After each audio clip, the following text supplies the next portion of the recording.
Assalamualaikum warahmatullahi wabarakatuh. Kembali jumpa lagi bersama saya Budi Yuko, mahasiswa Unipar Jember dengan NIM 211F 10435. Di sini saya kembali ingin mempresentasikan tentang identifikasi dan asesmen bagi anak dengan gangguan emosi dan perilaku. Kenapa? Karena pentingnya asesmen bagi anak dengan gangguan emosi dan perilaku atau ALP anak-anak luar biasa tersebut. Asesmen merupakan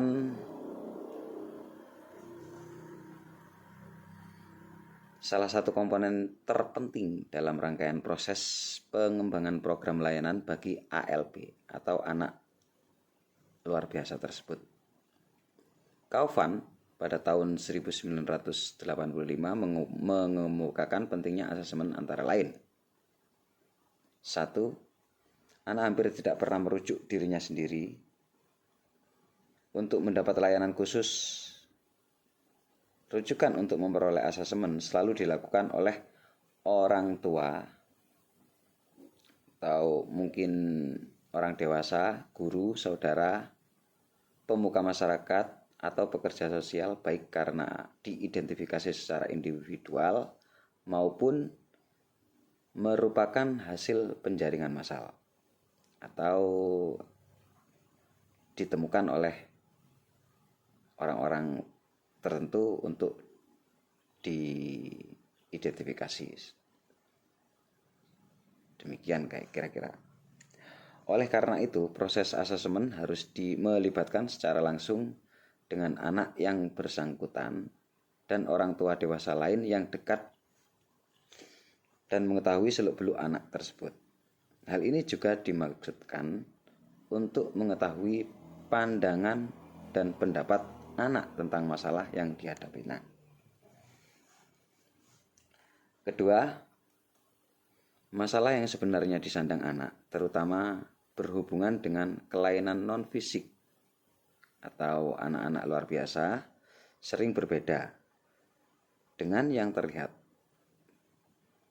Contoh kasusnya adalah seorang anak laki-laki kelas 2 SMP yang semula termasuk murid yang pandai, rajin, mempunyai pergaulan yang baik, aktif dalam organisasi sekolah, tiba-tiba menunjukkan perilaku yang berbeda, yaitu sering tidak masuk sekolah, pasif, tidak mengikuti ekstrakurikuler sama sekali.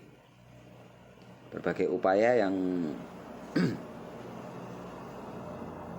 dilakukan untuk memperbaiki perilakunya seperti nasihat, hadiah, atau hukuman, bimbingan intensif oleh guru BP. Itu semua ternyata tidak berhasil mengubah perilaku anak ini. Bahkan surat panggilan untuk kedua orang tuanya juga tidak dibalas. Kedua orang tuanya baru mau datang bersama anaknya setelah ada ancaman dari sekolah untuk mengeluarkan anak ini dari sekolah. Di sekolah, ketiga orang ini mengadakan pertemuan dengan tim khusus sekolah yang terdiri dari guru, kepala sekolah, guru BP, guru PLB, psikiater, dan psikolog. Dari pengamatan selama pertemuan, anak ini selalu manja dan dekat dengan ibunya. Tim sekolah menyimpulkan anak ini menderita anxiety separation atau cemas berpisah dengan ibunya. Tetapi waktu tim sekolah secara tanpa pemberitahuan atau tanpa dengan cara sidak mengadakan kunjungan ke rumah anak tersebut, diketahui bahwa bolosnya anak ini dari sekolah karena membela ibunya yang disiksa oleh bapaknya yang berubah menjadi pemabuk sejak dipecat dari pekerjaan beberapa bulan lalu. Tanpa adanya asesmen, masalah yang sebenarnya pada anak tidak akan pernah diketahui. Nah, ini sinilah pentingnya asesmen untuk anak-anak yang berkelainan. Karena masalah sebenarnya yang disandang anak sering berbeda dengan yang terlihat. McLaughlin dan Lawless pada tahun 1981 menganjurkan agar asesmen terhadap anak,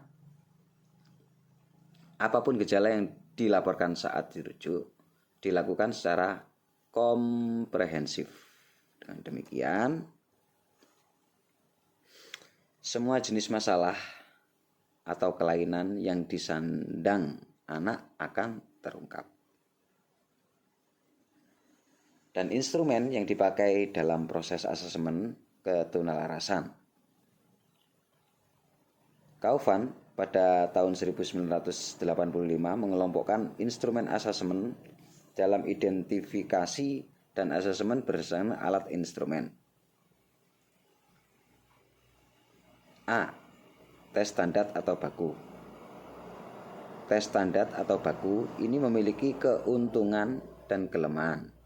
Keuntungan dari tes baku ini yaitu kita dapat mengetahui apa yang telah dipelajari anak dalam perbandingan dengan teman sebayanya.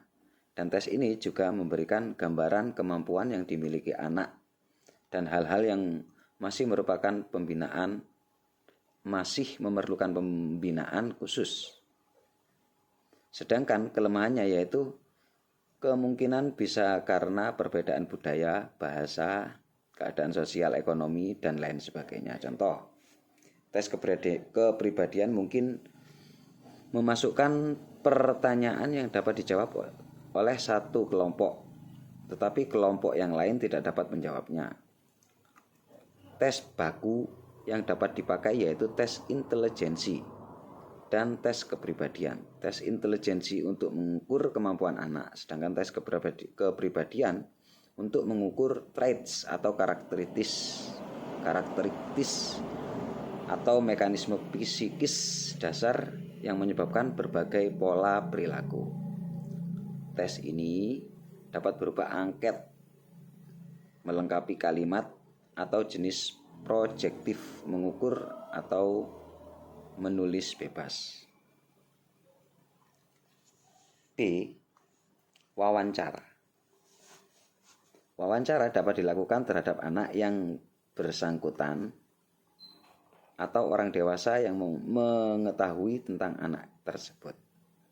Wawancara tersebut dapat berupa percakapan bebas, percakapan biasa saja, yang intinya membicarakan tentang anak tersebut, percakapan ringan, atau pertanyaan terstruktur untuk mengetahui perilaku anak.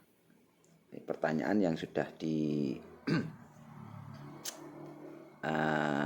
planning sebelumnya untuk mengukur atau untuk mengetahui perilaku anak tersebut. Wawancara bertujuan untuk memperoleh informasi tentang interaksi dan pandangan terhadap orang lain, jenis perilaku yang baik dan menyimpang, serta jenis asesmen yang masih diperlukan untuk melengkapi hasil wawancara. C. Observasi dan rating. Cara yang bersumber dari konsep psikodinamika bahwa masalah perilaku berlatar belakang dari konflik psikis yang tersembunyi sebenarnya mempunyai tingkat reliabilitas rendah. Konsep behavioristik melalui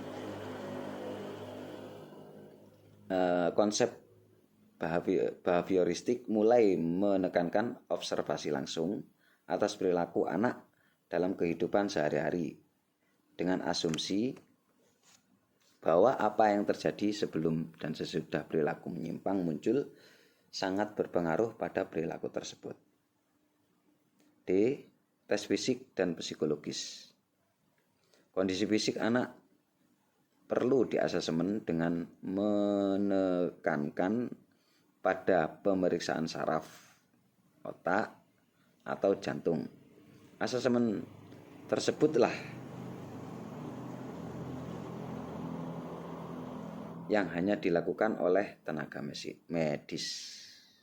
Di atas tes fisik dan psikologis ini orang-orang khusus yang berperan di dalamnya. Di tes yang merupakan tes yang dilakukan oleh psikologis atau tenaga-tenaga medis lainnya yang bergerak di bidang tes saraf, tes otak, dan jantung.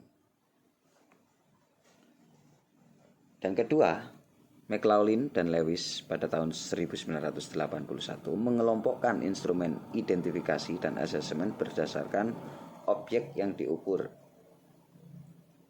A. Identifikasi perilaku menyimpang. Instrumen yang paling sering dipakai untuk mengidentifikasi penyimpangan perilaku adalah checklist dan rating skill yang diisi oleh orang lain yang telah mengamati dan mengetahui anak dalam waktu yang lama. Keduanya sebenarnya hanya alat penjaringan yang harus diikuti asesmen dengan instrumen lain yang lebih mendalam. Ada rating skill dan checklist yang telah dibakukan sebagai perbandingan bagi yang akan mengembangkan instrumen. Instrumen tersebut diantaranya Behavior Rating Profile atau biasa disingkat dengan BRP. Terdiri dari beberapa bagian yang diisi murid sendiri, guru, orang tua, dan teman sejawatnya. Contoh, diisi oleh murid. Contoh yang diisi oleh murid, saya sering melanggar aturan yang dibuat oleh orang tua. Dan yang diisi oleh orang tua, anak tersebut sering melanggar aturan yang saya buat. Hasil tersebut akan menjadi profil yang menunjukkan tingkat penyimpangan perilaku anak. Jadi hasil tes BRP tadi itu akan menjadi profil, menjadi pembukuan yang menunjukkan tingkat penyimpangan perilaku anak tersebut. Kedua, Walker Problem Behavior Identification Checklist atau disingkat dengan WPBIC, diisi oleh guru, murid kelas 4, 5, dan 6. Guru hanya memberi tanda pada pernyataan yang telah diamati pada anak selama 2 bulan terakhir. Contoh, acting out. Apa acting out ini? Mengeluh tentang ketidakadilan dan diskriminasi orang lain kepadanya. Di acting out ini keluhan ya. Keluhan tentang ketidakadilan, perasaan dia tentang ketidakadilan untuk dirinya yang telah didiskriminasi oleh orang lain kepada dirinya. Itu acting out. Ada lagi withdrawal, menghindari perhatian orang lain terhadapnya. Di withdrawal ini seorang anak yang selalu menghindar atas perhatian orang lain kepadanya. Jadi dia itu enggan untuk diperhatikan. Dia itu merasa risih untuk diperhatikan. Itu withdrawal. Dan yang lain distractability. Apa itu distractability? Tidak mencoba membatasi urusan sendiri tanpa pengendalian orang lain. Jadi tidak mencoba membatasi urusan. Jadi dia tidak akan membatasi urusannya sendiri tanpa pengendalian orang lain. Jadi acuh ya, apapun yang akan dia lakukan ya akan dia lakukan. Entah itu menurut orang lain benar atau salah, yang penting dia mau melakukan ini ya akan dia lakukan, seperti itu. Distractability. Hasil checklist dimasukkan dalam kartu profil yang menggambarkan perilaku anak secara keseluruhan.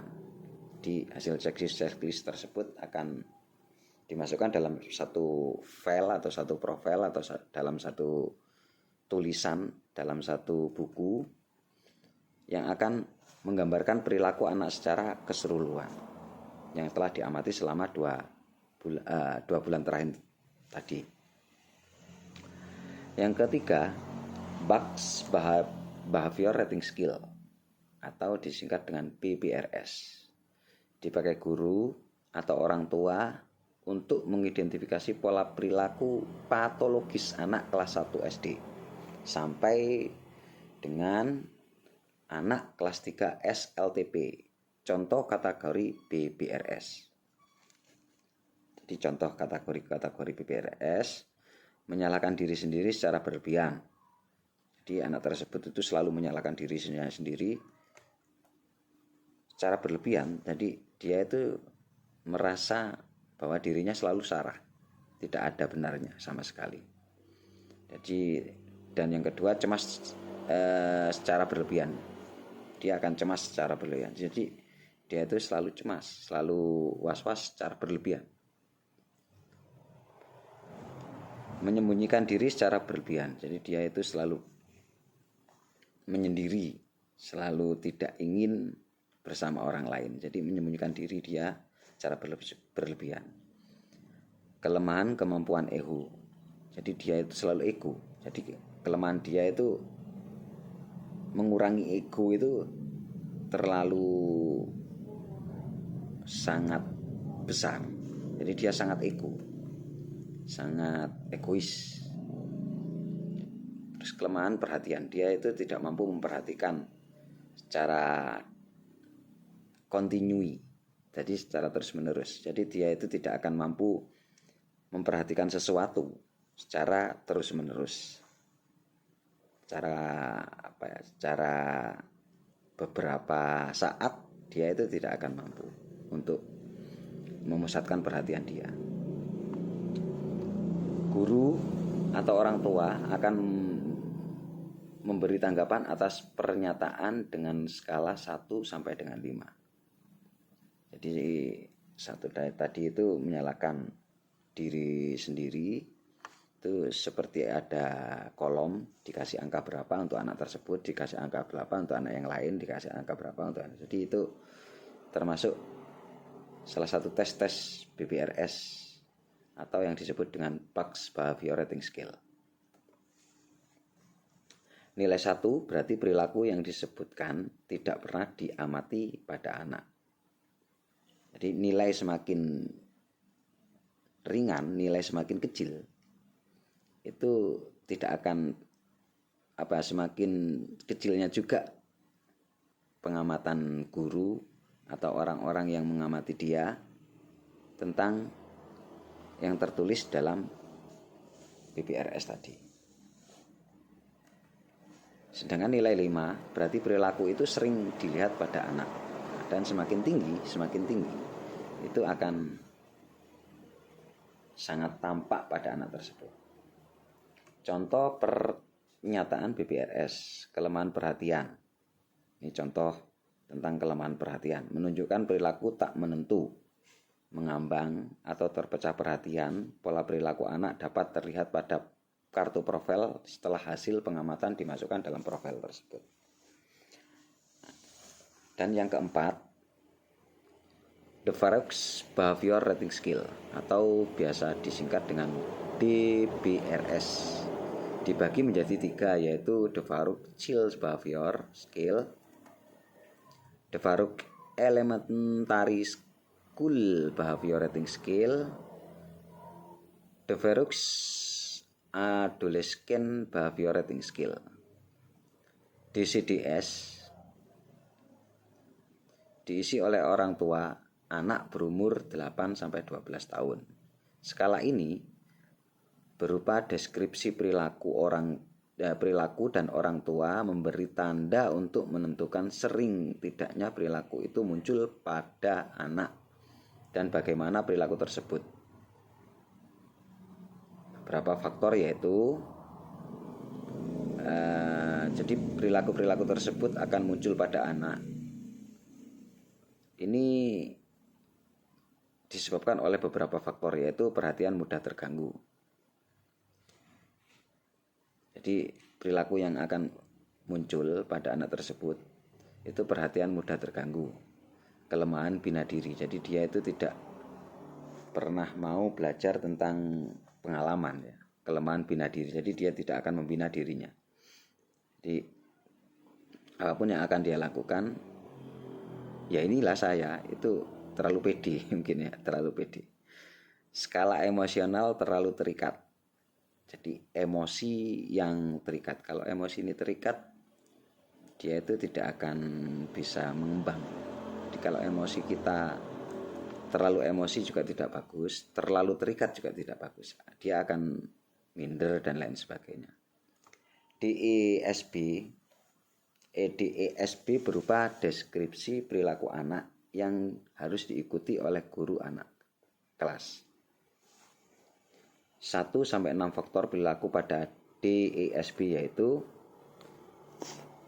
gangguan di kelas, tidak sabar, cemas akan prestasi belajarnya, tidak menghormati orang lain. Di gangguan di kelas itu akan tertulis pada DESB tersebut. Tidak sabar, cemas akan prestasi belajarnya, jadi dia itu cemas kalau belajarnya itu nilainya dikit seperti itu. Jadi nilainya jelek, itu dia akan cemas. Itu akan diisi pada kolom-kolom DESB.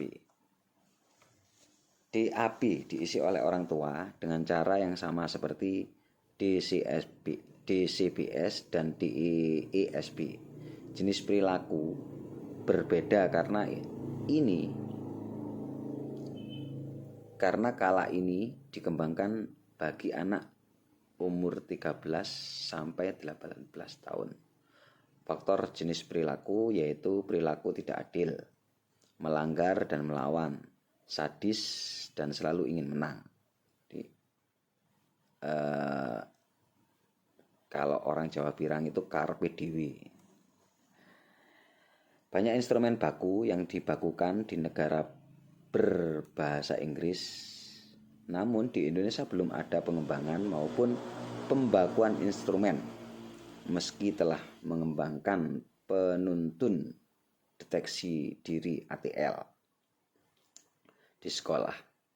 Tetapi instrumen ini belum dibakukan dan kurang sensitif terhadap berbagai perilaku yang mungkin ditunjukkan oleh anak.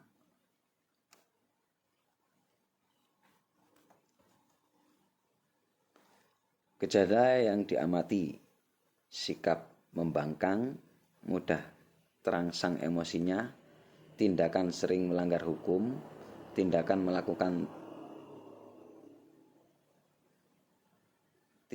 sering melakukan tindakan agresif.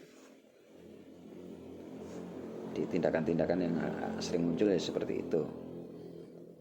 B.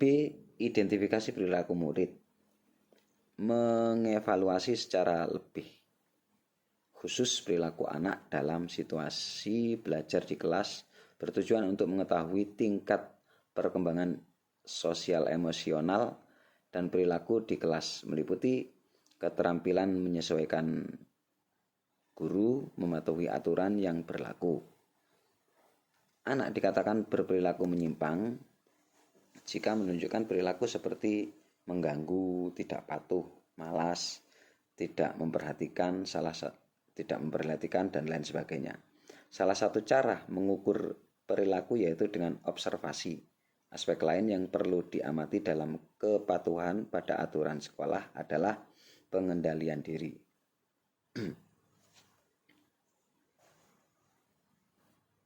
Pengukuran pengendalian diri. Contoh, saya dapat mengerjakan dengan cukup baik, perlu perbaikan lagi. Saya dapat memusatkan perhatian pada guru. Saya ingat pada apa yang harus saya lakukan. Saya dapat menyelesaikan tugas setelah tahu apa yang harus saya lakukan. Saya dapat menduga apa yang akan terjadi jika saya menimbulkan kekacauan. Saya dapat menjelaskan norma yang saya rasakan. Jadi ini penting sekali untuk diterapkan karena nilai-nilai yang seperti ini akan menjadikan kepribadian pada anak menjadi lebih baik. Kebiasaan belajar dan bekerja. Menurut Wallace dan Kauffman, dalam McLaughlin dan Lewis tahun 1981, kebiasaan belajar dan bekerja yang baik meliputi A.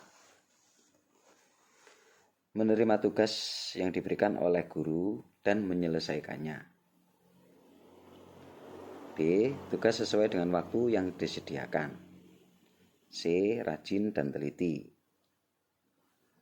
D. Berpartisipasi dalam kegiatan kelompok. Di kebiasaan belajar dan bekerja yang baik di sekolah yaitu ini semua contohnya. Keempat aspek tersebut kemudian dijabarkan dalam seperangkat pertanyaan yang dapat dipakai sebagai pedoman dalam proses asesmen, baik dengan angket maupun wawancara, baik dengan checklist tadi atau wawancara secara langsung. Brown dalam McLaughlin dan Lewis tahun 1981 menyebut kebiasaan belajar dan bekerja yang baik sebagai perilaku belajar mandiri. Salah satu karakteristiknya antara lain kemampuan menunjukkan kepada orang lain apa yang diketahui dan dipelajari. Jadi yang dia ketahui, yang anak tersebut ketahui, mampu untuk mempresentasikan kepada orang lain. B. Umumnya dikerjakan sendiri, jadi tidak mencontek. C. Memerlukan kemampuan cara belajar mandiri. Dan D. diperoleh melalui tugas kelas, di pekerjaan rumah, tes atau wawancara. E. Belajar secara induktif dari teman, guru, dan orang tua. Kedua, sikap. Prestasi belajar anak luar biasa atau ALB mungkin dapat mempengaruhi sikap terhadap dirinya sendiri, sikap terhadap sekolah, dan terhadap proses belajar juga. Beberapa aspek yang berkaitan dengan sikap murid yaitu konsep diri, sikap terhadap sekolah, dan terhadap proses belajar. Satu instrumen baku untuk mengukur konsep diri adalah the pace. Harris Chilsreff Concept Skill. Selain itu, jenis instrumen untuk mengukur self konsep mungkin berupa wawancara, angket, dan observasi. Sikap terhadap sekolah dapat diukur dengan berbagai instrumen seperti observasi, wawancara, rating scale, atau checklist. Dan yang ketiga, interaksi dengan teman dan guru.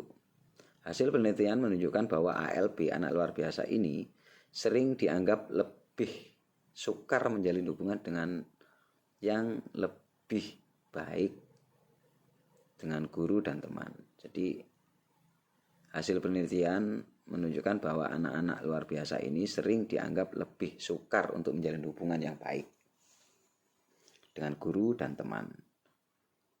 Kurang digendaki oleh guru dan teman. Tidak sepopuler anak normal. Kurang menarik dan biasanya tidak bahagia.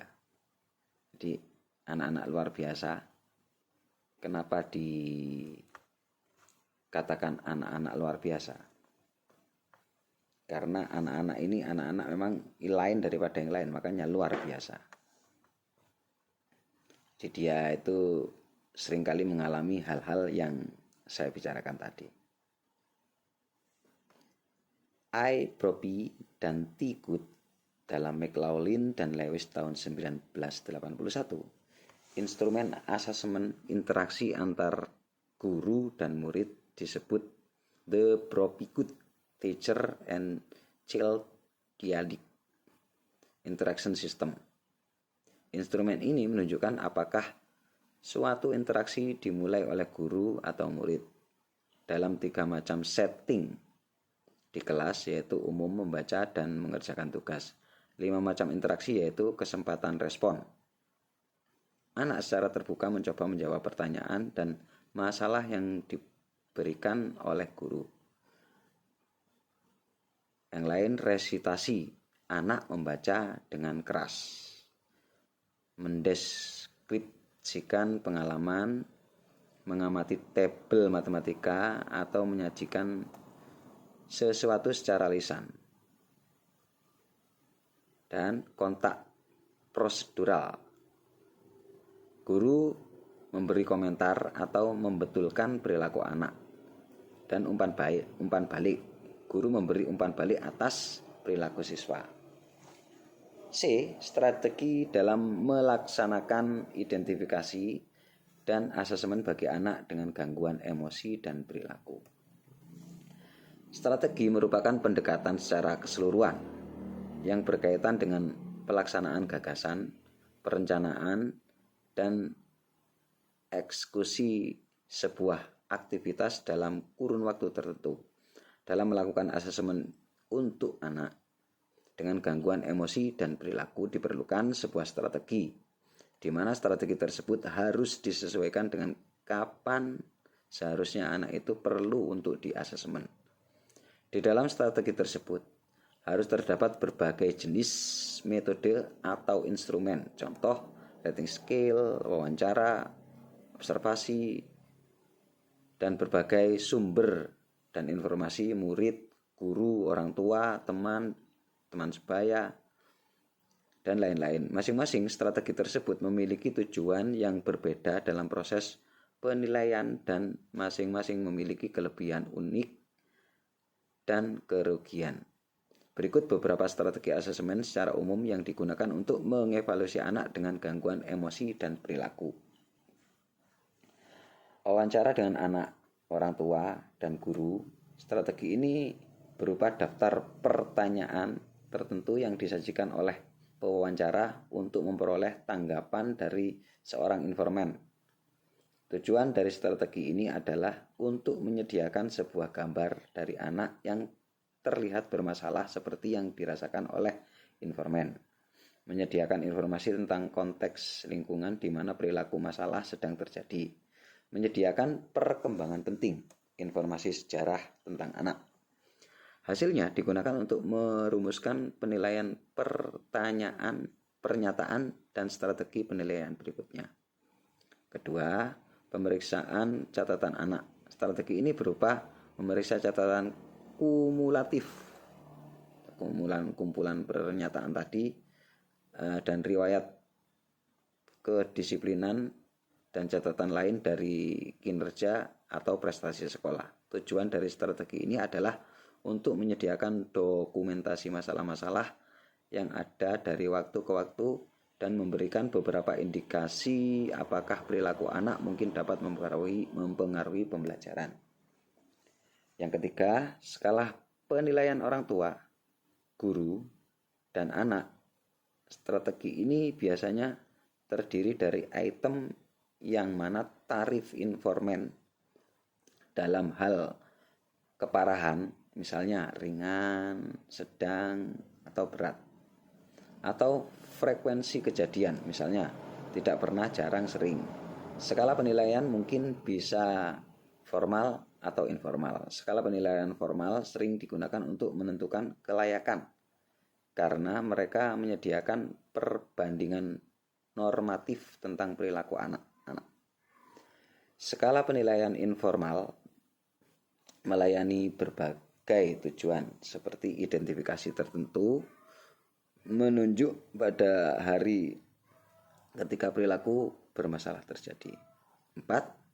Pengamatan pada skala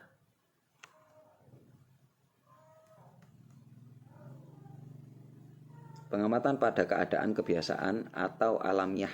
Strategi ini menjalankan dua pengamatan, yaitu pengamatan anekdotal dan sistematis. Pertama, pengamatan anekdotal adalah rekaman narasi dari perilaku siswa, di mana mereka sering digunakan untuk mengidentifikasi kemungkinan fungsi atau tujuan dari perilaku siswa. Kedua, pengamatan sistematis mencerminkan akun yang diukur dari perilaku siswa. Tujuan dari strategi ini adalah untuk menyediakan sebuah gambaran dari perilaku spontan siswa dalam keadaan sehari-hari, menyediakan sebuah catatan sistematis dari perilaku anak yang dapat digunakan untuk penanganan, menyediakan verifikasi guru dan laporan orang tua tentang perilaku anak. 5. Penilaian medis. Strategi ini berupa evakuasi kejiwaan dan medis lain yang dirancang untuk mendiagnosa gangguan emosional atau perilaku dan atau masalah medis lainnya. Tujuan dari strategi ini adalah untuk mengesampingkan atau keluar dari gangguan emosi atau perilaku dan atau kondisi medis lainnya, mungkin termasuk identifikasi dari intervensi medis yang tepat seperti sebagai obat. 6. Penilaian mengacu pada standar, norma kecerdasan akademik, dan daerah lain yang menjadi perhatian. Strategi ini merupakan pengukuran kecerdasan akademik, membaca matematika, menulis, komunikasi, keterampilan gerak, dan lain-lain. Tujuan dari strategi ini adalah untuk mengesampingkan atau keluar dari daerah lain yang diduga kelainan, untuk menyediakan perbandingan normatif dari kemampuan dan kinerja anak, untuk membantu dalam penentuan kelayakan. 7. Penilaian perilaku fungsional. Strategi ini berupa penggabungan berbagai teknis dan strategi untuk mengidentifikasi penyebab dari perilaku. Fokus pada identifikasi biologis, sosial, efektif, dan faktor lingkungan yang memicu dan memelihara perilaku yang bermasalah. Tujuan dari strategi ini adalah untuk menentukan fungsi perilaku intervensi bisa dikembangkan dan diimplementasikan dengan memanipulasi pendahulu dan konsekuensi berikutnya. Perilaku bermasalah dirancang untuk mengajarkan anak lebih tepat perilaku alternatif untuk mencegah perilaku terjadi dengan menyediakan dukungan perilaku positif. 8. Strategi penilaian informal lain seperti pemeriksaan dari sampel kerja, uji kriteria yang direferensikan, dan penilaian kurikulum dasar. Strategi ini berisi analisis kesalahan analisis, instruksional, dan variabel kurikulum yang perlu dipertimbangkan ketika merencanakan kurikulum dan pengajaran. Tujuan dari strategi ini adalah untuk mengidentifikasi kekuatan dan kebutuhan anak-anak secara spesifik melalui konteks dari kurikulum pendidikan secara umum. D. Pihak yang terlibat dalam pelaksanaan identifikasi asesmen dan ketunalarasan. Proses asesmen anak tunalaras sampai dengan penyusunan program layanan khusus akan melibatkan satu tim multidisipliner, antara lain tenaga kependidikan, guru kelas, tenaga kependidikan, yaitu guru kelas. Guru kelas diharapkan dapat mengumpulkan informasi tentang prestasi akademik dan keadaan sosial emosi anak. Ini dapat dilakukan baik dengan tes formal maupun alat pengumpul data informal yang lain. Dan yang lain, guru PLB. Guru PLB bertugas mengumpulkan data prestasi anak dalam kondisi yang lebih khusus dan individual. C. Administrator sekolah, pengawas kepala sekolah. Diharap dapat menambah informasi yang ada tentang anak. Dan yang kedua, orang tua dan anak. Orang tua dan anak diharapkan dapat memberikan informasi tentang semua aspek perkembangan. Hal ini perlu dilakukan terutama jika anak memang telah mencapai usia sekolah dan orang tua memang berkeinginan mengikuti proses asesmen. Dan yang ketiga, tenaga bantu kependidikan. A. Psikolog. Psikolog perlu dilibatkan untuk menetapkan apakah anak ini memang memerlukan layanan khusus dan untuk mengadministrasikan dan menafsirkan beberapa tes seperti tes intelijensi, tes kepribadian, bahkan tes prestasi belajar. B. Ahli bina bahasa dan wicara. Ahli ini bertugas mendiagnosis dan nanti membina anak yang menunjukkan gangguan bahasa dan wicara. Dan yang keempat, tenaga medis. Tenaga medis ini meliputi dokter, perawat, tenaga lain yang sudah menangani kesehatan anak yang bersangkutan, termasuk psikiater, neurolog, opertamolog, pediatris, dan dokter ahli yang lain. Informasi yang diperlukan dalam semua masalah atau gangguan, kondisi, dan jenis penyakit yang mungkin diderita anak. Yang kelima, tenaga yang berkaitan dengan perkembangan motorik. A. Guru pendidikan jasmani khusus. Guru ini bertugas mengadakan pengukuran tentang pola perkembangan fisik, fitness fisik, dan motorik, serta keterampilan anak dalam berbagai kegiatan seperti menari, bermain, olahraga, dan lain sebagainya. Ahli terapi fisik yang lain. B. Ahli terapi fisik dan terapi okupasi. Ahli ini bertugas mengetahui semua kemampuan fungsi motorik yang tidak dimiliki anak dan memerlukan terapi, baik gerak motorik halus maupun kasar. Tenaga 6. Tenaga yang berkaitan dengan kondisi emosi. Hal ini bisa mencakup guru bimbingan dan konseling dan pekerja sosial, di mana mereka mungkin akan melakukan kunjungan ke rumah, home visit, untuk mengetahui lebih banyak tentang latar belakang kehidupan anak.